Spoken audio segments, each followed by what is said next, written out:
yung isang topic natin kay Marcoleta. Marcoleta, o eto daw ho, mga bossing. No? May pinost yung kaibigan natin, ipinost niya ito. Sabi din dito, integrity of notarized document. Sabi ho, sino? Raul J. Palabrica. Sabi ho. No? Integrity of notarized documents. Ang nag-post nito, mga kababayan, yung isa din pong vlogger. No? Hindi ko na ipapakita yung pangalan na. O yan. Yung isang vlogger ho, mga kababayan. Si Boss Ivan. O. Ngayon, binasa ko yung kanyang post mismo, mga bossing. Binasa ko yung post niya. Sabi dito, kaya pala missing na si Orly Gutesa, wala na, di ba? Hindi na makita. Pati po yung sa DOJ, hindi na nagpapakita, hindi na sumipot si Gutesa, mga kababayan. Kaya pala missing si Orly Gutesa dahil alam niya na makakasuhan siya, pati ang kanyang handler na si Pabdog. Pabdog at tingin ko si Marcoleta yung inaano dyan, tinutukoy niya dyan. Oh, mahalaga ang notarized documents dahil ito ang nagsisilbing patunay na isang dokumento ay lehitimo, may bisa at napatunayan ng isang autorisadong notary public na totoo ang pagkakakilanlan nung lumagda. Kaso itong mga ito wala na. Si Marcoleta nung isang beses nadaan doon sa mga reporter. Tinatanong, nasaan na po si Gutesa? Wala na. Hindi na nagsasalita. Linampasan lang. Di ba? Nilampasan. Pwede naman sabihin, ay wala, ganito, ganyan. May lakad, ganito, ganyan. Nilampasan lang. Tingin ko dito, ayaw na nilang palabasin. Ngayon, lalo na nakita yan na nagsalita yung lawyer na hindi sa akin yan. Hindi ako nga may pirma dyan. Falsification of public documents, forgery, kung sakali, yung mga pwedeng kaharapin. At kung kasali si Marcoleta, diyan, mga bossing, doon sa mga nagplano, kung sakaling mapatunayan, baka may kulong din ho si Marcoleta niyan talaga. Di ba? Sa mga korte at opisyal ng pagdinig, tulad ng Senate hearing, ang notarized sworn statement ay itinuturing na isang matibay na ebidensya, kaya't anumang pagkakamali o panlilin lang dito ay direktang makakaapekto sa kredibilidad ng testimonya at sa buong proseso ng ng hustisya. Kaya naman, kapag ka may lumabas na falsified, saan na yun? Asan na yun? Baba ata. Naku, nabitin. Sabi dito, ayan meron pa.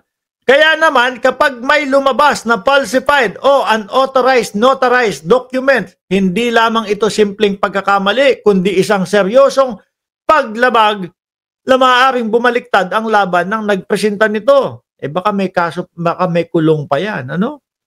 Sa kaso ng Senate hearing kung saan ang hawak na sworn statement ng surprise witness na si Marcoleta at si Gutesa ay napatunayang falsified at unauthorized, parehong maaaring magkaroon ng pananagutan ang witness at ang kanyang handler.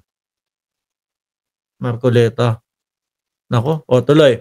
Si Gutesa bilang mismong nagdala at nagpresenta ng peking dokumento ay maaaring makasuhan ng falsification of documents o perjury.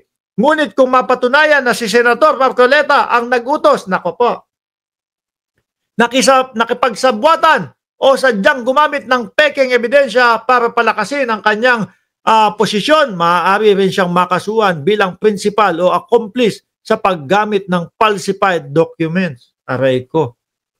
Magandang investigahan yan. Baka siguro kaya ngayon ang stand na nila parang yung tipo bang parang debmahan na lang, no? Kasi si Gutesa pati sa DOJ hindi na sumipot Sa ganitong mga kaso, hindi lang tinitingnan kung sino ang may hawak, kundi pati kung sino ang nagplano at nakinabang sa panlilinlang. At ang English daw niya, mga kababayan. No? Dito, ito yung pinagkuhanan niya.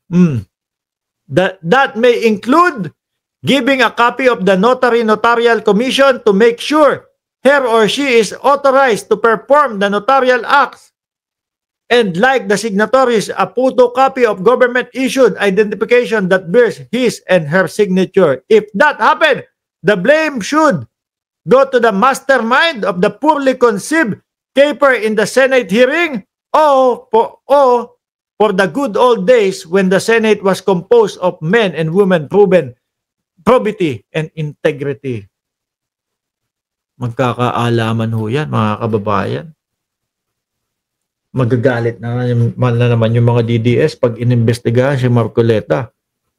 Sabihin, bakit ngayon si Marcoleta daw ang iniimbestigahan? Ganito, ganyan. Mag-iiyakan na naman ho sila, mga bossing.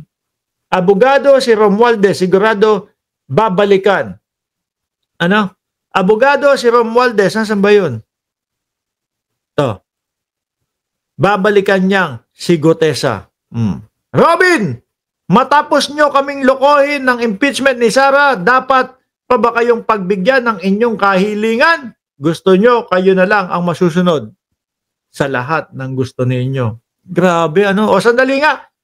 Ano muna tayo? Isang sayaw muna.